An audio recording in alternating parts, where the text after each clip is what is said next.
I decided to come to visit my mom because she was here, so I figured why not. I'm on vacation and the flights were super cheap, so I'm here relaxing. I have a drink. I brought my book. I actually decided to start Follow Me to the Ground because I need a break from Call Me By Your Name, so I decided I would try this and just keep relaxing.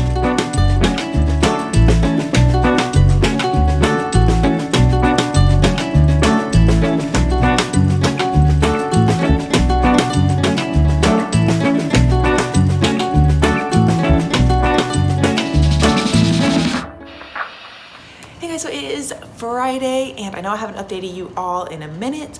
Just been busy, spending time relaxing. So last time I talked to you all, I was at the beach reading Follow Me to Ground, and I did end up finishing this yesterday. The beach was so nice, it was so relaxing. It's been great to get out of Chicago for a second, see my family, or see my mom. And then yesterday I met up with one of my best friends. We were roommates in college and we haven't seen each other like since I started medical school. But yeah, it was like so great to see her. It made both of us just so happy, and I'm definitely planning to come back to visit her like again before the year ends because we were just able to get lunch. But it was so nice. I'm so happy. My flight is super late. Well, it's not super late. It's at like 7 o'clock tonight. And I thought my mom was gonna be here until tomorrow, so I was getting a late flight tonight, but she actually like just left for her flight that is earlier today. So it's okay, I'm just gonna like chill. I may go sit by the pool, I may not, or I may just sit outside, but I'm just gonna keep enjoying relaxing. But let's talk about Follow Me to Ground quickly. So this is like a not medical, I guess it's more like a magical horror fantasy thing. I don't even know how to explain this. It was very strange. You are following this dad and daughter, and they both kind of came up from this thing called the ground, and it's kind of like a magical nature. You don't really know what it is. The magic is not explained at all. The dad kind of created the daughter from like nature and made her so that he would have someone to help him with healing people, and it's set in this like little small town, and people come to their houses and they're able to open up their bodies and like take out any illnesses or sickness that they have and make them feel better and heal them. And yeah, that's all it is. And then the daughter ends up like falling in love with this guy, like a human man, and the story kind of takes off from there. It's very strange, very weird, unsettling, creepy. And I really liked it. I ended up giving this 4 out of 5 stars. I liked how the magic system wasn't explained. You're just kind of like placed into it and you're just trying to figure out what's happening. It got really dark and interesting, and I liked how she didn't explain everything over and over or over explain, and she just kind of told it like it was. I don't know. I really liked it. I'm definitely gonna check out her other books, and yeah, I definitely recommend, especially if you like nature, like books that have a lot to do about nature. I would definitely recommend this, and I would definitely consider this in the like horror aspect, horror, unsettling genre. Very good. So now I am finishing up. Yes, I needed to take a break from Call Me By Your Name. I think I said that. So I did read a little bit of this today. I'm almost done. I have like less than 40 pages I think left. Yeah, I have less than 40 pages. So close to being done. I realized that I don't like about it, which I may have said earlier, I don't really remember, is that I don't like over explaining, over sharing. I don't like hearing all the details of every single thought that Elio has about every single thing. And it's like you get very, as I'm sure you know, this book is known, have very intimate details between Elio and Oliver. And it's just a little too much for me personally. It's like I don't know. Like I don't need to like. It's almost like you're trying too hard to make them seem like they're just so connected and so deep and like one with each other. Whereas in the movie, like I said before, it's just so subtle and like beautiful, and I much prefer that. But I am going to try to get this book done so I can say I did it. And then I can rewatch the movie when I get back home. Not tonight, maybe sometime this weekend, rewatch the movie. But yes, that is the update. I'm going to just relax now, chill until it's time to go for my flight.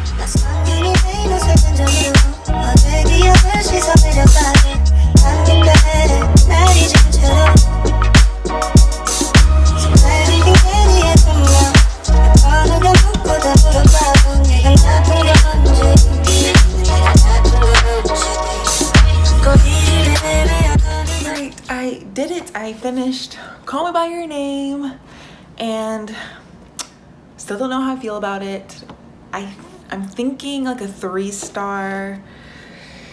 I don't know. The ending is different from the movie. I definitely prefer the ending of the movie. I mean, the ending of the movie is like, oh, it's like the most perfect last scene of like any movie ever. It gives me chills every single time. It is perfection. And I loved how they ended it there. Definitely didn't end like that in this way, but it was still like nice, I guess. I loved the little talk and that the dad has with Elio that's in the film, and I love that as well. So I think I just give this a 3 out of 5 stars. Yeah, I think it's very interesting that there are people, this is like some people's favorite books of all time, and I just think that's so interesting. I do want to go and like read some reviews on Goodreads just to see why people love it so much or dislike it so much. I can see why you wouldn't like this. I can see why you would love it. But yeah, I definitely think if you love the film, you don't need to read the book unless you like want to know all of Elio's thoughts in great detail. Then I would recommend it, but otherwise I think if you love the movie, like, you're good. You don't need, that's good enough. So the next book I have for vacation is The Dream Thieves by Maggie Stiefvater, which I am excited to get into. Yeah, I definitely think I can finish this over the weekend, like before I go to work. It is like almost, it's 437 pages, so it's another like thick one. But yeah, I think it's gonna be good because I haven't read it. I reread the first one, so I read that one pretty quickly, but I think I'm gonna read this one faster, just because, like, I don't know, YA tends to go pretty fast. So I may start this in a little bit. Definitely gonna take it with me on the plane. I mean, obviously, but like in my backpack on the plane. Hello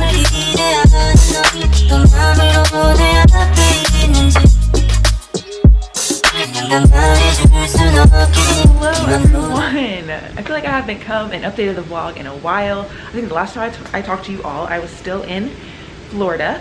I was, oh wait, stop focusing on my face. I was, oh yeah, I finished Call Me By Your Name. I flew back that night, and today is Sunday. It feels like a Saturday, but yesterday I just like chilled, cleaned my apartment. I did go out with some friends last night for a little bit. That was fun, but now I am waiting for my dad and my grandpa.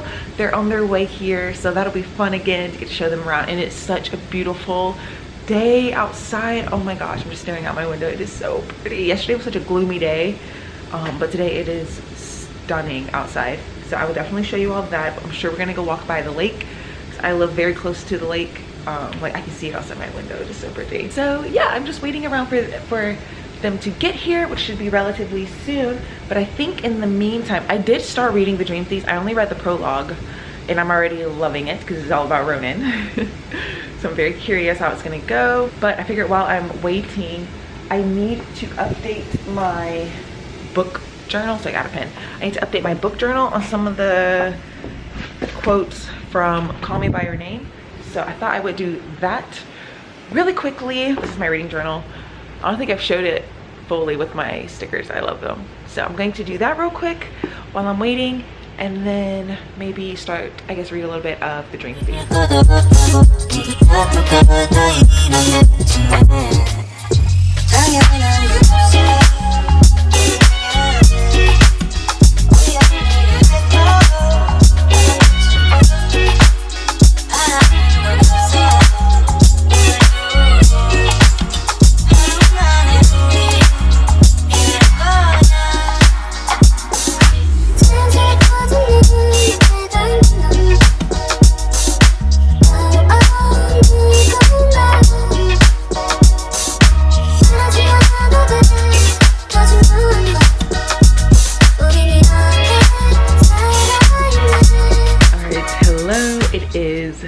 Monday, and my dad and grandpa left. We hung out yesterday and then got breakfast today, I did some other things, but now I am excited because it's time to finally watch Call Me By Your Name. I'm so excited. I closed my blinds. I got some wine and now we're going to watch it. I think this is my third or fourth time seeing it.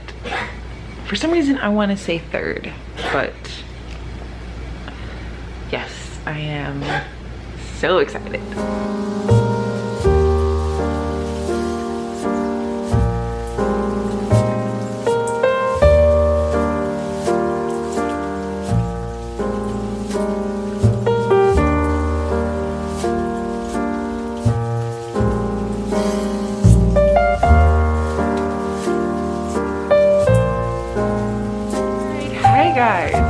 Hello, welcome to the end of my vacation. It is actually Wednesday the 8th.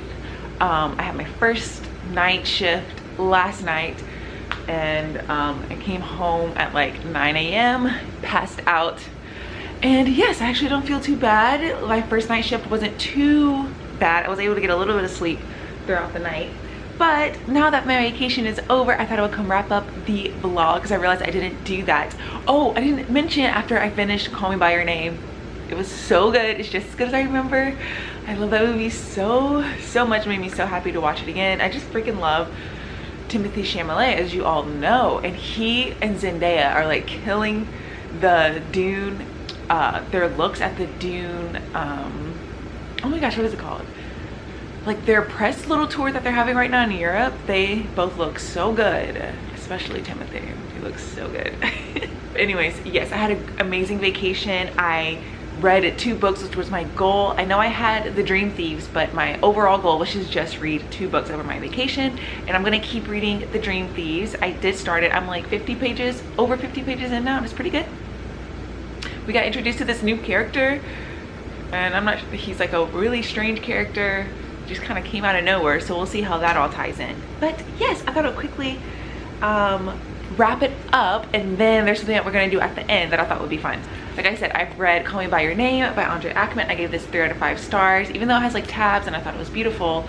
Some of the writing and the quotes, I just much prefer the film. And it's so funny because a lot of the quotes in here that I love, they say it in the movie. So they like took it straight from here because they're just that good. And then I read Follow Me to the Ground by Sue Rainsford. This I gave 4 out of 5 stars. I thought this was really good and unique and weird. So yes, there we go. Those are my 2 books that I read. So happy that I got to them. But yes, that is it. So thank you so much for watching. But what I'm going to do now is something that I thought I would do with you all because I haven't done it yet, is to go look at the Booker long list, because I have not looked at it. Like I kind of glanced at it on Instagram, but I have not been keeping up with the prizes. So I really want to go look at all the books that are long listed. The short list is being announced next week, and see which books I want, because I get a lot of comments asking where I find all these books that like a lot of people don't talk about, and that's where it's from, book prizes. So one of the main ones is the Booker Prize. I'm not saying that like just because it's nominated for a prize that means it's like superior books, but it is a way for me to find books that a lot of people don't talk about and that are weird and different. And yes, so I thought we could do that together. So if you aren't interested in that, you can go ahead and click away, because that's all we're gonna do. Basically, I will go through the whole long list and kind of give you a little synopsis of what stands out to me and if I want to read it. So if you guys are also looking for some new books to add to your TBR, let's do it. I still want to read last year's winner, which was Shuggie Bain. I need to read that one too. First we have The Sweetness of Water by Nathan Harris. Ooh, I'm trying to make sure there's no light on me as well. Maybe I should. All right, so this book doesn't sound like my kind of thing. It is post-war, post-Civil War, and you're following 2 brothers who are hiding out, 2 freed slave brothers who are hiding out in the woods. And they befriend the land's owner, but it sounds like the nearby town people find out that they're living there and things ensue. Sounds depressing. So I don't think that's my kind of thing. I don't like reading slave narratives. There is Clara and the Sun, which, okay, this one I have heard of, Clara and the Sun by Kazu Ishiguro, which I do want to read. I know that all I know about this is an AI, following an AI, which I love. Sci-fi, so that one's definitely on my list. Let me go add it to, as we're doing this, I'm gonna add it to my Goodreads. Okay, next we have An Island by Karen Jennings. This sounds like it's about a refugee who washes up onto the beach of this small island. No one lives there but this man named Samuel who runs the lighthouse on the island, and he's just kind of swept up in his memories of living in the country that he's from with dictatorships. It says the sea has brought him someone who offers companionship but threatens his solitude. So what should he do? That sounds, again, not like my kind of thing. All right, next we have A Town Called Solace by Mary Lawson. Gripping, darkly domestic tale. So it sounds like a domestic thriller, maybe a more literary domestic thriller, which I can like, but let's see what it's about. No, this sounds like it takes place in Canada. Sister goes missing. A woman, a daughter had a fight with her mom, and Clara, who was 8 at the time, is left by herself. And then it sounds like another woman comes in and she's thinking about a crime that happened 30 years ago, and I guess we're seeing how it all connects. Sounds pretty like basic, so like your typical thriller stories, and I think I'm good.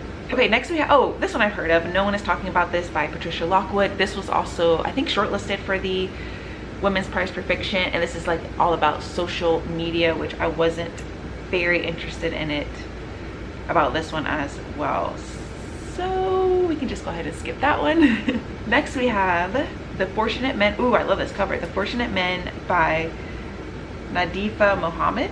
Let's see. It's about a petty criminal in Cardiff who becomes the last man to be hanged there, wrongfully convicted of murder in 1952. Okay, so another depressing story.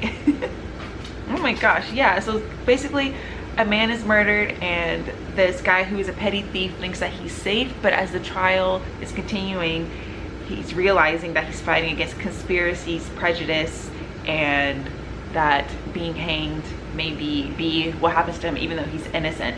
That sounds like it could be good.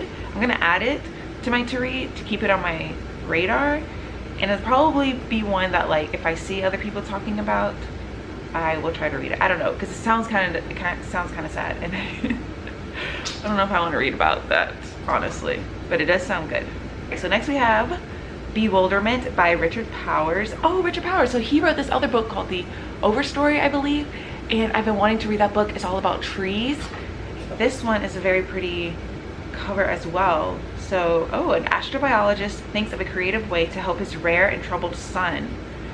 Oh, I'm already intrigued. Yeah, this is like right up my alley, about kid. And it says he is about to be expelled for smashing his friend's face in with a metal thermos. What can a father do when the only solution offered is to put his boy on psychoactive drugs? Oh my gosh. The only thing to do is to take the boy to other planets while helping him save this one. Okay. Yep. So far, that's my most, that's the one I'm most excited about. That sounds so good. Oh my gosh. Okay. Next we have China Room by Sanjeev Sahota. Liking this list is very diverse, which is amazing. Okay, so this takes place in Punjab in 1929. So it sounds like it's about an arranged marriage, and this woman hasn't even seen the man that she's about to marry. Okay, so it sounds like she's one of 3 women arranged to marry these 3 brothers. They don't know which brother they're going to marry, except when they see them at an appointed time in total darkness. She thinks she knows which brother is hers, a belief that awakens a dangerous passion and a quest for freedom that will have lasting consequences in another continent. That sounds like a premise that I feel like I've heard before, but that sounds kind of good. That sounds interesting. I'm gonna add it to my list. Okay, next we have Great Circle by Maggie Shipstead. Okay, so this sounds like it's about a female aviator and an actress who portrays her on the screen. Their lives intersect. But yeah, you're following the actress whose own parents died in a plane crash. Oh, this role will lead her, playing the aviator pilot, will lead her to uncover the real mystery behind the, oh, I guess she vanished. Huh. Not too interested in that one. But again, I'm saying this so that maybe you guys, these sound interesting to you. Next we have Light Perpetual by Francis Spufford. So it sounds like this takes place in World War II. A German rocket strikes London and 5 lives are lost in an instant. Okay, so I think he is reimagining this bomb that went off in London that apparently killed these 5 London children, but he's imagining if the bomb didn't go off, what these 5 children would have gone on to do. Maybe. I'm not gonna add it. If people are like talking about it, possibly, probably not. Okay, so next we have A Passage North by Anouk Aruda Pragmas. Oh, that is a hard last name. Oh my gosh, he's so young. Wow.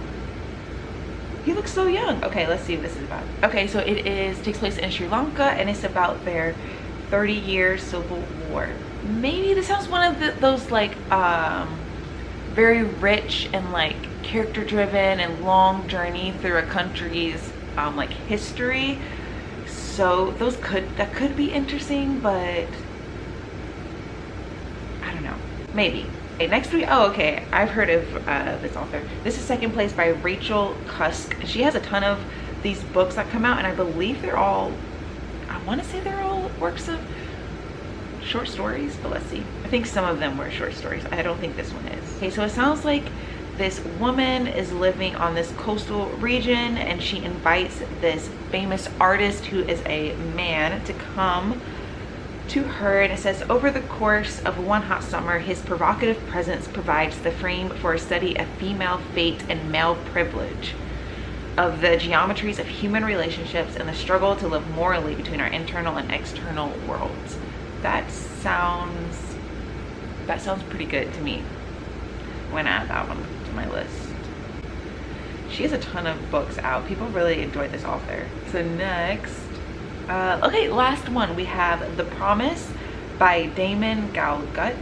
Okay, so it sounds like this takes place in South Africa and you're following this family who did not keep their promise to give this black woman that works for them for their whole life. They promised to give her her own house, her own land, and yet somehow as each decade passes, that promise remains unfulfilled. So it sounds like the younger generation is kind of fighting against their family and what they did to this black woman who works for them.